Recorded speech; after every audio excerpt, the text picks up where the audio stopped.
Students in our new class. So हमारा chapter चल रहा था कैपेसिटेंस, और कैपेसिटेंस में हमने अभी तक जो टॉपिक किए हैं वो क्या थे। कैपेसिटेंस में जो लास्ट टाइम अपना टॉपिक चल रहा था वो हमने कुछ न्यूमेरिकल डिस्कस किए थे based on grouping of capacitor based on dielectrics. So आज हम अपना नया टॉपिक स्टार्ट कर रहे हैं, दैट इज एनर्जी स्टोर्ड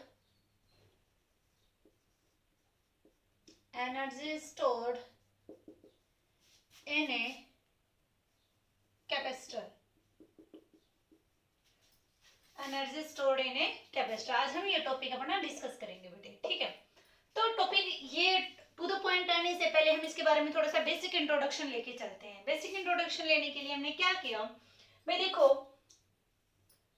आपको पता है कि किसी भी काम को स्टार्ट करने में जितनी ज्यादा एनर्जी की जरूरत पड़ती है, जब वो काम ऑन द फ्लो आ जाता है तब उसके कंपैरिजन में हमें कम एनर्जी की जरूरत होती है। मींस कोई भी काम आप जब स्टार्ट करते हो तो उस टाइम पर आपको ज्यादा एनर्जी की रिक्वायरमेंट होती है, और जब वो काम अपना फ्लो में आ चुका होता है, एक बार स्टार्ट कर चुके होते हो आप, तब उस काम को कंटिन्यू रखने के लिए comparative to the starting you have to consume less energy, आपको कम एनर्जी की जरूरत होती है। जैसे छोटे एक दो हम एग्जाम्पल लेके चलते हैं भाई, जैसे आप साइकिल चला रहे हो, तो जैसे आप साइकिल चलाना स्टार्ट करते हो तो उस टाइम पर आपको ज्यादा फोर्स के साथ पैडल को घुमाना पड़ता है, ठीक है। और जब आपकी साइकिल क्या आ जाती है, मोशन में आ चुके होते हैं, तो तब आपको कम फोर्स के साथ उसको चलाना पड़ता है मोमेंट में रखने के लिए।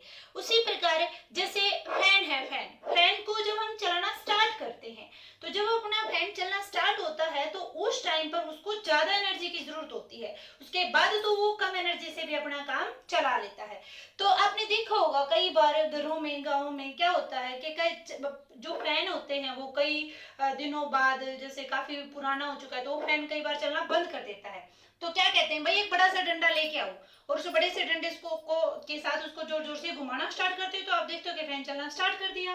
वैसे सिंपल आपने बटन दबाया था तो चला नहीं, लेकिन जैसे आपने उसको इस तरह से अपने हैंड से उसको थोड़ी सी एक्स्ट्रा एनर्जी दी, तब वो मोशन में आ गया और अपना काम चल करना शुरू कर दिया उसने, ठीक है। तो बाद में इनर्शिया ऑफ मोशन की वजह से तो वो कंटिन्यू मोशन में रह सकता है, लेकिन स्टार्टिंग के लिए उसको ज्यादा एनर्जी की रिक्वायरमेंट थी। तो और आपने देखा होगा कई बार जैसे खेतों में ट्यूबवेल वगैरह चलाते हैं, तो वो मोटर भी स्टार्ट करने के लिए आप उसको थोड़ा सा पंप अप करते हो, और कई ऑटो रिक्शा वाले भी अपने इंजन को स्टार्ट करने के लिए थोड़ी सी उसको मोशन देते हैं, ठीक है। तो ये कुछ एक एग्जांपल आप इसके लेके चल सकते हो। तो अब बात ये आती है कि उस फैन को चलाने के लिए जो एनर्जी उसे दे रहा था स्टार्टिंग में, जब जैसे आपने स्विच ऑन किया और स्विच ऑन करते ही हमें देखने को मिलता है कि फैन एकदम से तेज स्पीड से चलना स्टार्ट कर देता है, तो उस टाइम पर उसको ये इतनी ज्यादा एनर्जी कौन प्रोवाइड करता है, तो वहां पर हम यूज करते हैं कंडेंसर। क्या यूज करते हैं? कंडेंसर। तो ये कंडेंसर क्या करता है, ये कंडेंसर चार्ज को स्टोर करके रखता है, एनर्जी को अपने अंदर स्टोर करके रखता है, और जैसे ही रिक्वायरमेंट आती है तो इंस्टेंटली मतलब एकदम से लार्ज अमाउंट ऑफ एनर्जी इसको प्रोवाइड करता है, जिसकी वजह से ये किस में आ जाता है, मोशन में आ जाता है। और जब ये फैन, कई बार हम देखते हैं कि फैन चलना बंद कर देता है और हम डंडे के साथ इसको चलाते हैं तो ये चलना शुरू कर देता है, तो इसका मतलब उस फैन के अंदर क्या खराबी आई हुई है, उसके कंडेंसर ने काम करना बंद कर दिया है, इसलिए स्टार्टिंग में जो एनर्जी एक्स्ट्रा चाहिए वो एनर्जी आपको अपने हाथ से प्रोवाइड करनी पड़ती है उसको, ठीक है बेटे। तो ये था कि कैपेसिटर अपने अंदर क्या करके रखता है, एनर्जी को स्टोर करके रखता है। अब वो कैपेसिटर अपने अंदर एनर्जी को स्टोर कैसे करके रखता है, जैसे हमने इसके अंदर क्या दिया है बेटे, चार्ज दिया है। क्या वो चार्ज दिया है, तो जैसे आपने शुरू में इसको 1 कूलम 2 कूलम 3 कूलम चार्ज दिया है, जब आपने इसके अंदर थोड़ा सा चार्ज डाला इस कैपेसिटर के अंदर, कैपेसिटर भी एक्चुअल में क्या था, जब कोई कंडक्टर को आप चार्ज स्टोर करने के लिए यूज करने लग जाते तो उस कंडक्टर का नाम हम क्या रख देते थे, कैपेसिटर रख देते, ठीक है। तो इस कंडक्टर के अंदर जब आपने थोड़ा सा चार्ज डाला, तो जब आप और चार्ज डालने के लिए जाते हो तो ऑलरेडी इसके अंदर जो चार्ज है वो इस चार्ज को क्या करेगा, रिपेल करेगा, आने के लिए इसको मना करेगा, लेकिन फिर भी एक्सटर्नल फोर्स लगा के आप इसके अंदर और भी चार्ज ऐड करते जा रहे हो। इसका मतलब आपने क्या किया, फोर्स लगाया और चार्ज का डिस्प्लेसमेंट करवाया, मींस आपने क्या किया है, आपने वर्क डन किया है। क्या किया है? वर्क डन किया है। अब जो चार्ज को यहाँ पर डालने के लिए आपने जो वर्क डन किया है, वो वर्क डन इसके अंदर किसकी फॉर्म में स्टोर हो जाएगा, एनर्जी की फॉर्म में स्टोर हो जाएगा बेटे, ठीक है। तो आज हम निकालेंगे कि एक कैपेसिटर के अंदर जो एनर्जी स्टोर होती है वो किन किन फैक्टर्स पर डिपेंड करती है, कैसे आप एक कैपेसिटर के अंदर स्टोर्ड एनर्जी को कैलकुलेट कर सकते हो, राइट। तो जब हमने इसके अंदर चार्ज ऐड करना शुरू किया बेटे, तो वो इसके किन किन फैक्टर्स को अफेक्ट करेगा। जैसे हमने इसके अंदर चार्ज डाला है तो एक तो इसका क्या इंक्रीज होना शुरू हो जाएगा, क्यों इंक्रीज होना शुरू हो जाएगा, और दूसरा क्या शुरू हो जाएगा, v। क्यों? क्योंकि आपको पता है v का फॉर्मूला क्या था, क्यू बाई 4πε0r। तो क्यू इंक्रीज होगा तो v भी क्या हो जाएगा, इंक्रीज हो जाएगा। और क्या चीज हो जाएगा, v equal to w equal to w by Q equal to क्या था, v इंक्रीज हो रहा है तो इसका w भी क्या हो जाएगा, इंक्रीज हो जाएगा। मीन्स जैसे जैसे आप इसके अंदर चार्ज डाल दिया तो यहाँ पे ज्यादा चार्ज हो गया। अब इस चार्ज को रिपेल करने के लिए जब आप और नया चार्ज डाल रहे हो तो यहाँ पे रिपेल करने के लिए ज्यादा चार्ज हो चुका है, तो अब आपको और ज्यादा वर्क डन करना पड़ेगा, ठीक है। और E into D equal to क्या होता है, v इंक्रीज होगा तो इसका साथ के साथ में क्या हो जाएगा, E भी इंक्रीज हो जाएगा। तो जब हम इस कैपेसिटर के अंदर चार्ज को स्टोर करते हैं तो उसके चार जो फैक्टर्स होते हैं वो मेनली अफेक्टेड होते हैं। कौन कौन से, चार्ज इंक्रीज होना शुरू कर देगा, इलेक्ट्रिक पोटेंशियल इंक्रीज होना शुरू कर देगा, वर्क डन इंक्रीज होगा और इलेक्ट्रिक फील्ड इंक्रीज होगा बेटे, ठीक है। ओके, तो अब हम कैसे कह सकते हैं कि जब आपने वर्क डन किया तो इसके अंदर जो है एनर्जी स्टोर हो चुकी है। वर्क डन करने से किसी ऑब्जेक्ट के ऊपर आप कोई वर्क डन करते हो तो उसके अंदर एनर्जी आ जाती है। इसका एक छोटा सा फनी सा एग्जांपल देती हूँ मैं आपको। क्या हुआ, देखो जैसे है ना, ये डस्टर है, डस्टर की बजाय आप एज्यूम करके चलो ये क्या है, एक आयरन का ब्लॉक है, आयरन का ब्लॉक है, ठीक है। इतने इतने से साइज का आपने क्या लिया, आयरन का ब्लॉक लिया, राइट। अब उस आयरन के ब्लॉक को आप धरती पर ही, जमीन पर बैठे बैठे अपने पैर के ऊपर थोड़ा सा ऊपर रखो, इसको धरती के ऊपर से ही वहीं की वहीं ऊपर रखो, तो आप देखना कि आपको कितना पेन होगा, ठीक है। फिर आपने क्या किया, उस आयरन के ब्लॉक को उठाया, नीचे से आप उसको उठा के लेके आ रहे हो, तो आपने क्या किया, फोर्स लगाया, और फोर्स लगाया और डिस्प्लेसमेंट भी करवाया, तो मींस आपने क्या किया, वर्क डन किया। अब आप उसको इतनी हाइट तक लेके आ चुके हो, तो आपने नीचे से जब इसको इतनी ऊपर लेके आओ तो क्या किया, वर्क डन किया। अब वो वर्क डन इसके अंदर एनर्जी की फॉर्म में स्टोर हो चुका है। इस बात का एग्जांपल आप कैसे दे सकते हो, आप अपना पैर इसके नीचे कीजिए और यहाँ से इसको जोर से छोड़िए, आपको पता चल जाएगा कि इसके अंदर एनर्जी थी या नहीं थी, राइट। तो अब यहाँ से हमने बताया कि अगर आप किसी ऑब्जेक्ट के ऊपर कोई वर्क डन करते हो तो वो वर्क डन उसके अंदर एनर्जी की फॉर्म में स्टोर हो जाता है बेटे, ठीक है। ओके, तो अब हम डिस्कस करते हैं कि ये जो कैपेसिटर के अंदर एनर्जी स्टोर होती है उसको आप कैसे फाइंड आउट करोगे, किन किन फैक्टर्स पर वो डिपेंड करती है, उसका फॉर्मूला क्या है, उसका डेरिवेशन क्या है, ठीक है जी, चलते हैं। तो आपने पता है W इक्वल टू क्या होता है, W equal to V into Q, या फिर आप ये कहो कि V इक्वल टू क्या था, W बाई क्यू था, तो W क्या आ जाएगा, V इंटू क्यू आ जाएगा। ओके, अब आपको निकालना था कि कैपेसिटर के अंदर कितनी एनर्जी स्टोर हुई है, आपको निकालना था कैपेसिटर के अंदर कितनी एनर्जी स्टोर हुई है। तो वो एनर्जी किन किन फैक्टर्स पर डिपेंड करती है, V और Q पर। लेकिन जब आप इस कैपेसिटर के अंदर चार्ज डाल रहे हो बेटे, तो Q भी क्या हो रहा है, बार बार चेंज हो रहा है, V भी क्या हो रहा है, बार बार चेंज हो रहा है। Q डाल रहे हो तो V चेंज हो रहा है, तो Q और V दोनों चेंज होते जा रहे हैं। तो उसकी पार्टिकुलर एनर्जी निकालने के लिए आप किसी पार्टिकुलर इंस्टेंट पर निकाल रहे हो तो कौन सा Q और कौन सा V लेंगे, ये तो दोनों वेरिएबल हैं। तो इस तरह के केसेस में हम क्या करके चलते हैं, हम उसका इंटीग्रेशन ले लेते हैं, ठीक है। स्मॉल क्वांटिटी पर डिस्कस करके उसका फिर throughout the whole processing उसका क्या कर देते हैं, इंटीग्रेशन कर देते हैं, तो आपका जो कंप्लीट रिजल्ट है वो आ जाता है, ठीक है। तो इसके लिए हमने क्या किया, हमने देखा कि छोटा सा वर्क डन किया हमने, छोटा सा वर्क डन हमने कब किया, जब आपने डी क्यू मीन्स छोटे से चार्ज को इसके अंदर इंसर्ट किया है।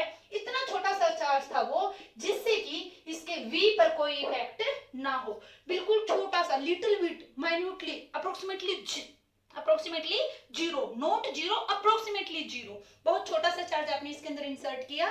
तो चार्ज लेके आए हो, इसके अंदर ऐड किया, तो थोड़ा सा वर्क डन तो आपने करना पड़ेगा, लेकिन उस चार्ज की वजह से इसका जो V है वो चेंज नहीं हो रहा है, ठीक है बेटे। तो dW इक्वल टू आपने लिख लिया V into D Q. V को तो आप जानते हो, कैसे जानते हो, क्योंकि आपने सीख रखा है Q इक्वल टू क्या होता है, CV। तो यहाँ से V का फॉर्मूला क्या आ जाएगा, Q बाई C। तो यहाँ से इस V को हम रिप्लेस कर देते हैं, कैसे, Q बाई C इंटू में डी क्यू से, Q बाई C इंटू में डी क्यू के फॉर्मूले से आपने इसको चेंज कर दिया। तो dW क्या आ जाएगा बेटे आपके पास, dW हो जाएगा अब डी डब्ल्यू हो जाएगा क्यू बाई सी इंटू में डी क्यू। अब आपको क्या निकालना है, वर्क डन निकालना है, तो हमने इस पूरे का क्या कर दिया, दोनों तरफ इंटीग्रेशन कर दिया, क्यू बाई सी इंटू में डी क्यू। अब सी क्या है, सी तो कांस्टेंट क्वांटिटी है, तो इसको हम ले लेंगे बाहर, और डी डब्ल्यू का वर्क डन क्या, इंटीग्रेशन किया तो आपके पास क्या आ गया, डब्ल्यू आ गया, यहाँ से 1/c बाहर आ गया। क्यू का डी क्यू के रिस्पेक्ट में आप इंटीग्रेशन करोगे तो वो क्या आ जाएगा, Q square bye 2। Simple, integration तो आपको करना आता है। तो यहां से आपके पास जो वर्क डन का फॉर्मूला आया है वो क्या आया बेटे, Q square by 2c, right, Q square by 2c। ये रिजल्ट आपको याद रखना है। अब देखो, यहां से आपने इसका एक फॉर्मूला निकाला है, लेकिन इसी रिजल्ट से आप इसके दो नए फॉर्मूले और बना सकते हो। कैसे, क्योंकि आपको पता है क्यू इक्वल टू क्या होता है, cv होता है। तो मैं क्या करती हूँ, इस क्यू की वैल्यू को रिप्लेस कर देती हूँ, किससे, cv से। तो क्या आ जाएगा, ये क्यू स्क्वायर है तो cv का भी स्क्वायर करना पड़ेगा, c square v square by में 2c, एक c से c कैंसिल आउट, तो क्या रिजल्ट आ गया, हाफ cv स्क्वायर। ठीक है, और अब की बार हम क्या कर देते हैं, इस c की वैल्यू को चेंज कर देते हैं, c की वैल्यू क्या आ जाएगी, q बाय v। जब अब की बार w इक्वल टू क्या है, q square 2c, w equal to क्या है, q स्क्वायर 2c। हमने अब की बार किसको रिप्लेस कर दिया, c की वैल्यू को चेंज कर दिया, c की वैल्यू क्या रख दी, q by v, q by v। तो दो बार बाय में होने से v तो क्या चला जाएगा ऊपर, और एक q से एक q क्या हो जाएगा, कैंसिल आउट, तो आपके पास रिजल्ट क्या आ जाएगा, हाफ इंटू क्यू वी। क्या आ गया, हाफ इंटू क्यू वी। तो यहाँ से हम इसके पूरे ब्लॉक में लिख देते हैं, इसके तीन फॉर्मूले आए हैं आपके पास, जो रिजल्ट बन के आया है एनर्जी स्टोर्ड का, वो क्या है, half Q V, half cv square and Q square by 2c। ठीक है, तो ये तीन रिजल्ट आए हैं बेटा energy stored in a capacitor, इसको आप याद रखेंगे अच्छे से। ठीक है जी, अब हम देखते हैं कि ये इसके अंदर आया है एनर्जी स्टोर्ड का फॉर्मूला हाफ क्यू वी, या हाफ cv स्क्वायर मींस आप कोई भी इसका मान सकते हो। लेकिन अगर आप इसकी थोड़ी सी बैकग्राउंड में जाएं, इसकी हिस्ट्री में जाएं कि ये एनर्जी स्टोर्ड आपने कैसे करवाई थी, तो वो कैसे करवाएंगे, जैसे आपने ये प्लेट ले ली भाई कैपेसिटर की, ठीक है, और इसको आपने किससे कनेक्ट कर दिया, एक बैटरी से कनेक्ट किया है। तो क्या होता है, ये V वोल्ट की बैटरी हमने मान ली यहाँ पे, ठीक है, तो ये इस कैपेसिटर के अंदर जो चार्ज को स्टोर करती है, तो ये एक्चुअल में क्या करती है, यहाँ से इस प्लेट से इसने इलेक्ट्रॉन को इधर अपनी तरफ अट्रैक्ट किया है। जब इससे इलेक्ट्रॉन चला जाएगा तो ये कैसे चार्ज आ जाएगा, पॉजिटिव, और इन्हीं इलेक्ट्रॉन्स को इसने इधर सर्कुलेट कर दिया, तो इस प्लेट पर कैसा चार्ज आ जाएगा, नेगेटिव चार्ज आ जाएगा। ठीक है, तो इसकी वजह से चार्ज कितना मोमेंट में आया, क्यू, और चार्ज कितना मोमेंट में आया है, इसकी वजह से क्यू चार्ज मोमेंट में आया है, और कितनी वोल्ट की बैटरी थी, V वोल्ट की बैटरी थी, क्यू चार्ज मोमेंट में आया है, जिसकी वजह से टोटल जो एनर्जी इसके द्वारा दी गई वो कितनी आनी चाहिए थी, W equal to Q into V आनी चाहिए थी।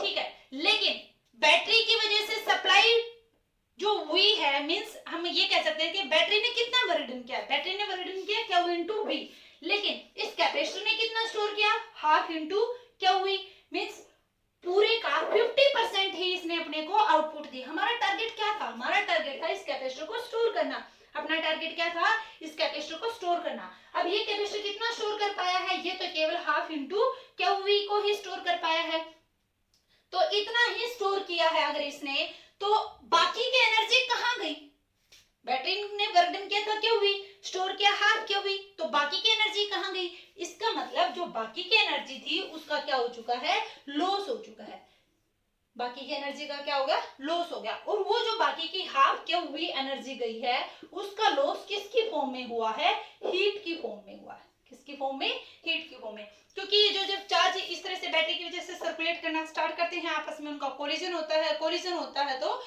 वो कोलिजन की वजह से उसकी जो एनर्जी थी वो किस में कन्वर्ट हो जाती है, हीट एनर्जी में कन्वर्ट हो जाती है बेटे। ठीक है, तो ये था energy stored in a capacitor के बारे में।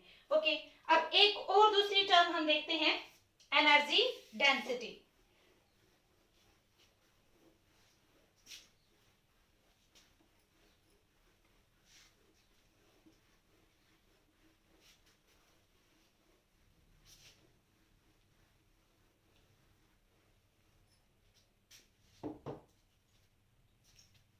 Energy density of a capacitor. Energy density, energy density ये टर्म आपको याद रखनी है बेटे। एनर्जी डेंसिटी क्या होती है? एनर्जी डेंसिटी अपने पास होती है energy stored in a capacitor per unit volume. इसका ये फॉर्मूला आपको याद रखना है। Energy density of a capacitor क्या होती है? Energy stored in a capacitor per unit volume. Unit volume के अंदर वो कितनी एनर्जी को स्टोर कर पा रहा है। ठीक है, ये टर्म होगी अपने पास एनर्जी डेंसिटी। अब इसको थोड़ा सा अगर हम एलोबरेट करें तो क्या हो जाएगी? आपने इसका फॉर्मूला क्या लिखा था? हाफ CV स्क्वायर, ये था अपने पास एनर्जी स्टोर्ड का। ओके, और वॉल्यूम क्या होता है? वॉल्यूम हमने V मान लिया।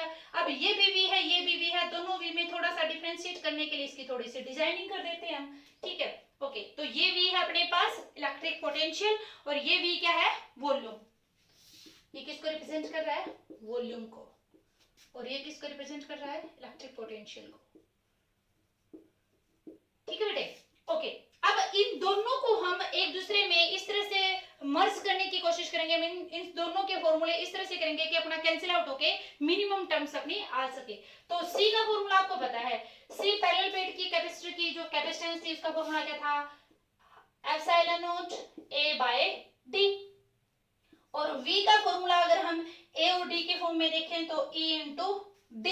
और ये V क्या है? ये वाला V क्या है? वॉल्यूम है। तो वॉल्यूम एक प्रकार से क्या हो जाएगा? एरिया इंटू सेपरेशन अगर आप कर दोगे तो एरिया इंटू डेप्थ या एरिया इंटू डिस्टेंस या एरिया इंटू गैप, वो क्या हो जाएगा? वॉल्यूम आ जाएगा। तो A इंटू D अपने पास किसकी वैल्यू आ जाएगी? वॉल्यूम की वैल्यू आ जाएगी। तो ये सारी वैल्यू आप यहाँ पे पुट करोगे तो आपके पास एनर्जी डेंसिटी का फॉर्मूला क्या आ जाएगा? हाफ C क्या है?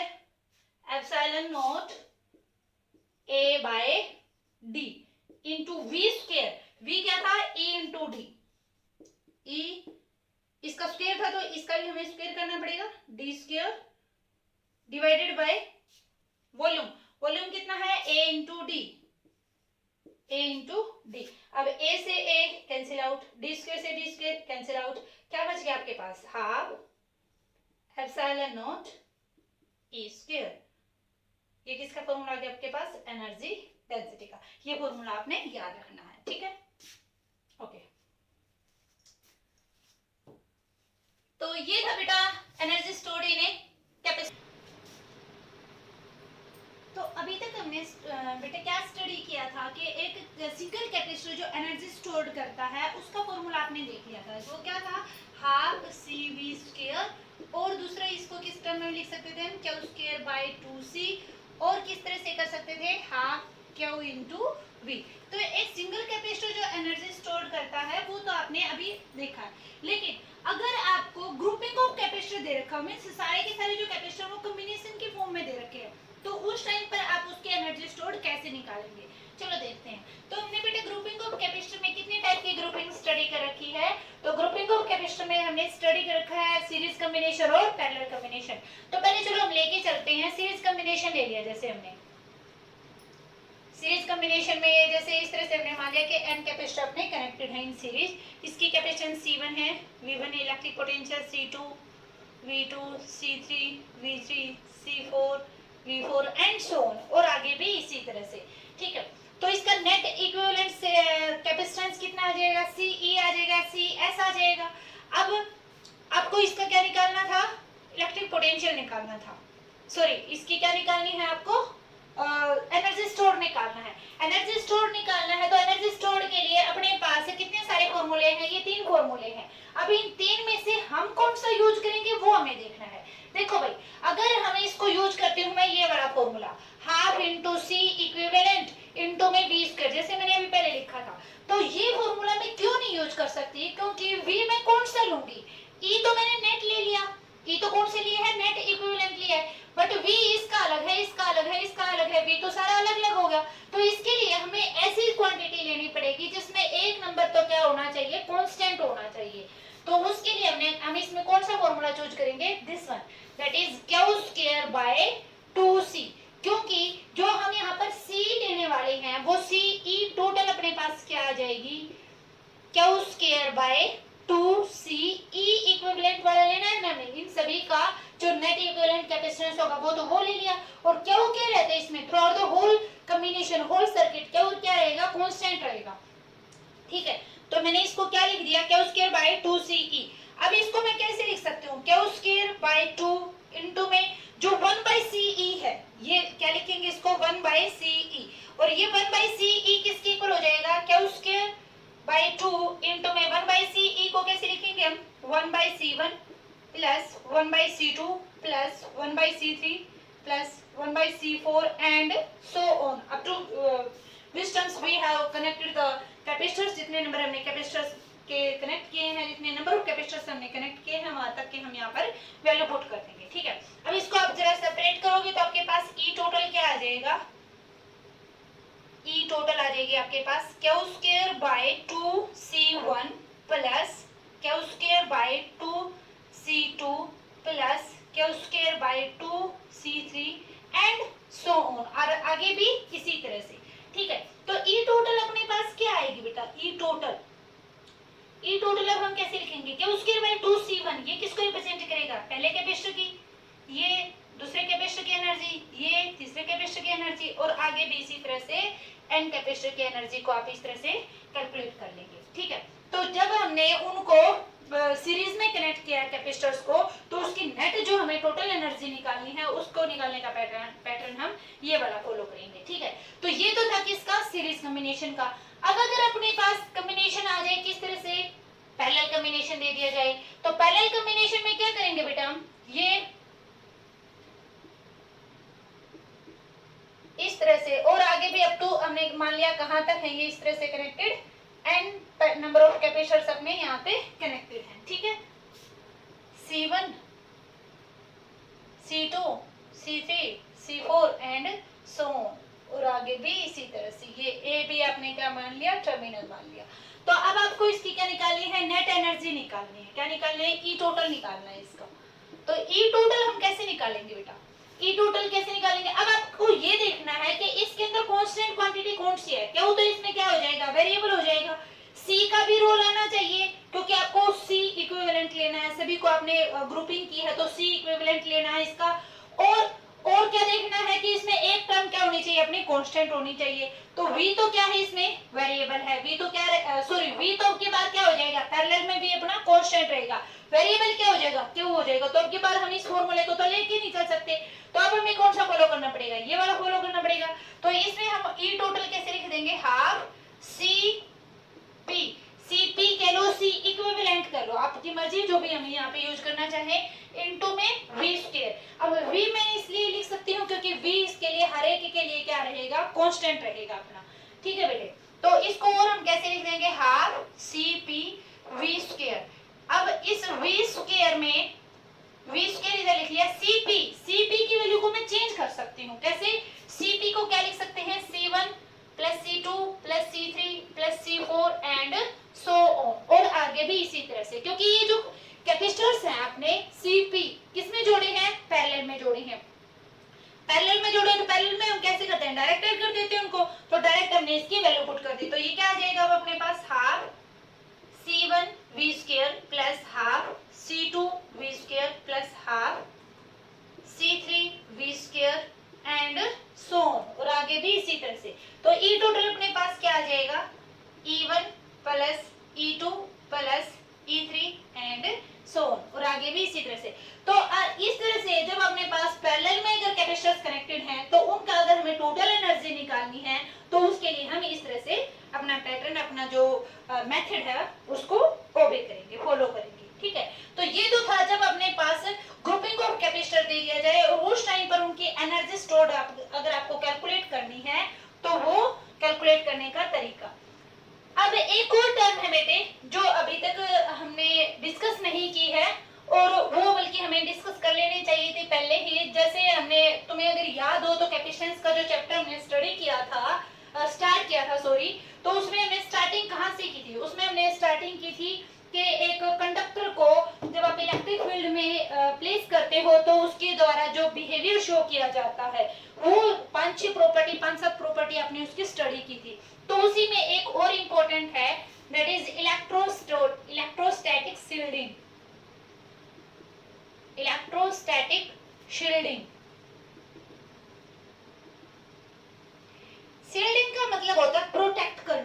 बचाना। किससे बचाना? इलेक्ट्रोस्टैटिक फील्ड से बचाना। तो इलेक्ट्रोस्टैटिक शील्डिंग का मतलब क्या है बेटे? जैसे एक कंडक्टर है, अगर ये एक क्लोज्ड कंडक्टर है तो क्लोज्ड कंडक्टर कह लो, या फिर एक इस तरह से कंडक्टर है जिसके अंदर से क्या है? केविटी है, अंदर तो खोखला है।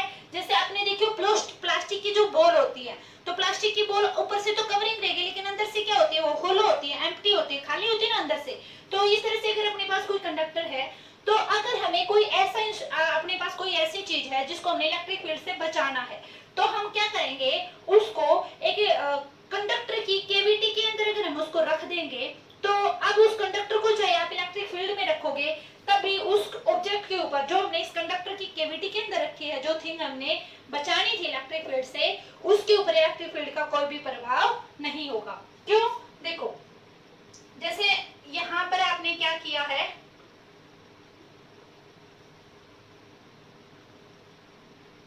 ये इलेक्ट्रिक फील्ड हमेशा 90 डिग्री पे एंटर करती है और 90 डिग्री पे ही सरफेस से क्या होती हैं? एमिट होती हैं। तो आप इसको इस तरह से दिखाएंगे, और ये पॉजिटिव चार्ज से हमेशा निकलती हुई दिखाई देती है, और नेगेटिव पे क्या हो जाती हैं? टर्मिनेट हो जाती हैं। ये इस तरह से हमने रिप्रेजेंट कर दिया भाई, जैसे इसको